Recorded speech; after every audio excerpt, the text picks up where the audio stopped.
শ্রী শ্রী লোকনাথ ব্রহ্মচার এক আল্লাহর অলি।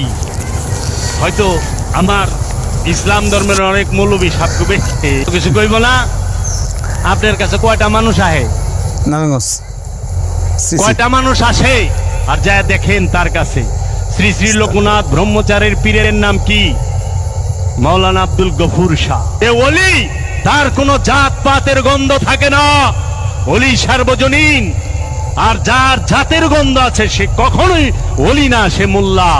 আস্তাগফিরুল্লাহ। আপনি শুনেছেন যে বেয়াদব সে কি বলেছেন, মুখে দাড়ি এবং মাথায় টুপি রেখে সে কত মানে অসভ্য কথা বলেছেন, বর্বরতাপূর্ণ কথা বলেছেন। সে বলেছেন যে নারায়ণগঞ্জের শ্রী শ্রী লোকনাথ ভট্টাচার্য সে আল্লাহর একজন অলি, সে নাকি আল্লাহর অলি, সে নাকি একজন মুসলমান অলির কাছে মরিদ হয়েছেন।